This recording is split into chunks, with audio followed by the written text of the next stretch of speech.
Welcome to This Explainer. Today, we're going to radically shift our perspective. We often learn about the Earth by looking at isolated features, a mountain over here, an ocean there, maybe a weather pattern up above. But today, we're going to look at Earth as a massive, beautifully interconnected living engine. Every drop of rain, every gust of wind, and every living creature is part of an incredibly complex system that is constantly in motion.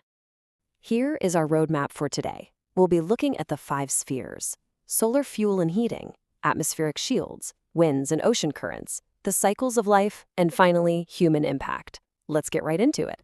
When you look out at a landscape like this, you're actually seeing all the primary parts of our Earth engine working together in one unified system.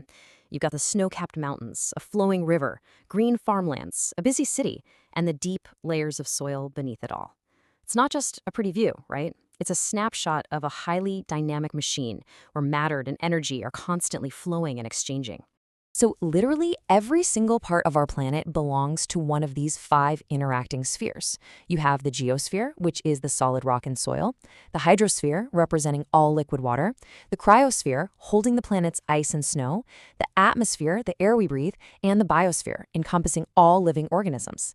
Now, what's truly fascinating here is that these spheres aren't isolated at all. A disturbance in one ripples right through all the others. For example, if the Arabian Sea, which is part of the hydrosphere, warms up, it causes more evaporation. That alters the atmosphere, which then disrupts the monsoon. This can bring devastating floods to some regions and severe droughts to others, directly impacting the biosphere. It is all connected. Now, what actually powers this massive engine? It runs on what scientists call the solar constant. This is the average amount of solar energy received at the top of our atmosphere, and it is a staggering 1.4 kilowatts of power per square meter. To put that into perspective for you, that is enough energy hitting just 1 square meter to melt 5 kilograms of ice and boil that water completely in just 1 single hour. And that power gets here fast, traveling through the vacuum of space at the blistering speed of light. That's 3 times 10 to the 8 meters per second. It arrives as an electromagnetic spectrum. While that includes things like X-rays and gamma rays, about 99% of the sun's energy reaches us in the form of ultraviolet, visible, and infrared radiation.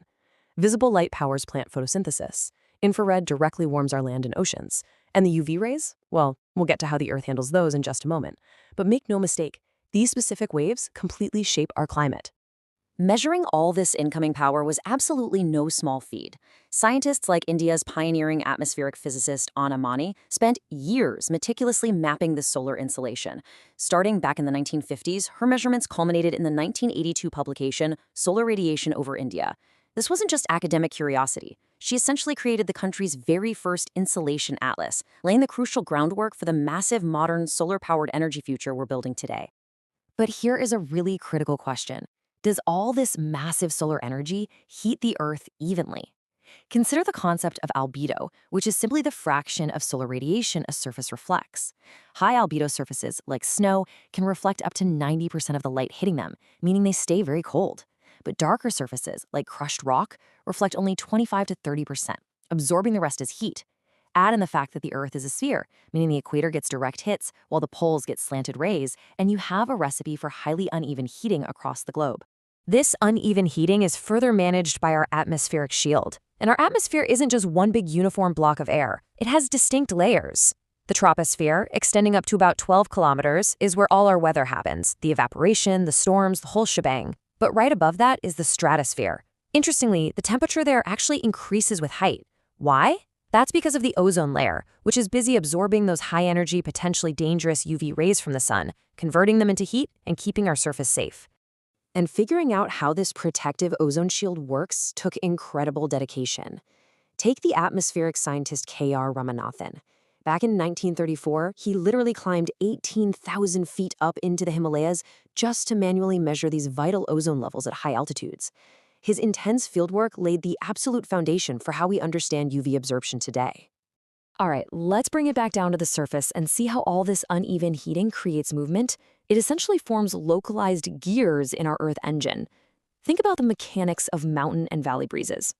During the day, mountain slopes face the sun. They heat up rapidly, and that warm air rises, pulling cooler valley air up. That's a valley breeze. But at night, those slopes cool down incredibly fast.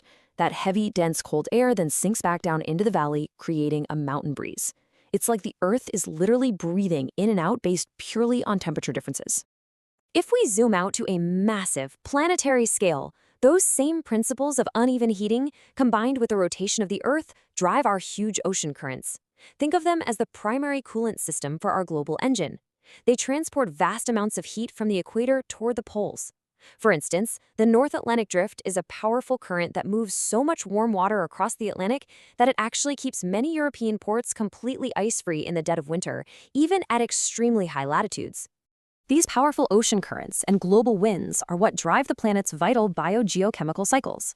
The one we're probably all most familiar with is the water cycle. It continuously moves moisture from evaporation over the oceans, up into condensation in the clouds, down as precipitation, and then journeys through surface runoff or deep infiltration right into the groundwater.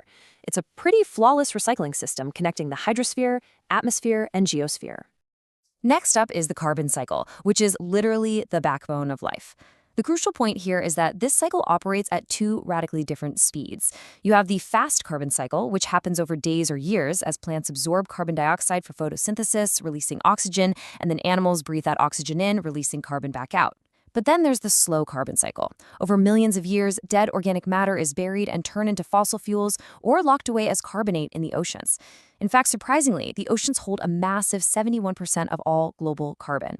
Then there is the incredibly complex nitrogen cycle. Now, our atmosphere is 78% nitrogen, but here's the catch. Plants and animals can't use it in that gas form. This entire cycle relies entirely on microscopic mechanics, specialized bacteria.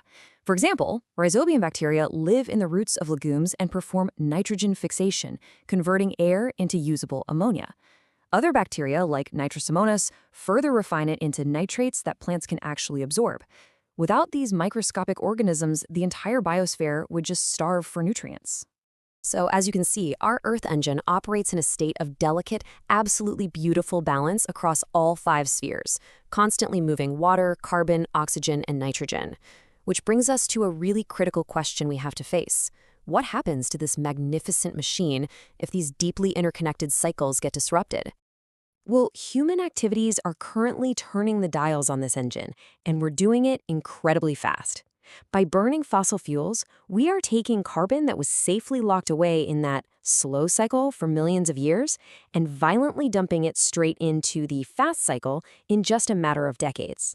This excess carbon dioxide doesn't just warm the air, it gets absorbed by the oceans, making the seawater significantly more acidic. This directly threatens the very foundation of marine ecosystems, from massive coral reefs all the way down to microscopic phytoplankton. And we aren't just altering the chemistry of the air and water, we are changing the physical geosphere itself. Remember that concept of albedo we talked about earlier? When we build sprawling cities full of dark concrete and asphalt, we dramatically lower the natural albedo of the landscape. These materials absorb massive amounts of solar radiation and trap it. This creates what's known as the urban heat island effect, where cities become significantly hotter than the surrounding rural areas, which in turn drives up our energy demands for cooling. It's a bit of a vicious cycle. All of these disruptions alter the flow of the entire interconnected system. You start to see a stark, upward trend of atmospheric disruptions. A warmer atmosphere holds way more moisture, which leads to intense, extreme weather events. Warmer temperatures accelerate the melting of the cryosphere's glaciers, threatening coastal cities with rising sea levels. When the cycles of matter and energy are thrown out of balance like this, the end result is profound biodiversity loss across the globe. Ultimately, we're no longer just passengers on this planet. We are mechanics with our hands directly on the engine. As new tools and satellites allow us to observe these hidden connections between the spheres in real time, we are left with a vital thought from our source material. What new discoveries will these tools reveal about the changing Earth, and how will they improve our understanding? And perhaps the biggest question we need to ask ourselves right now is, what happens when human hands turn the dials of this incredible planetary engine a little too far? Thank you so much for exploring the Earth's engine.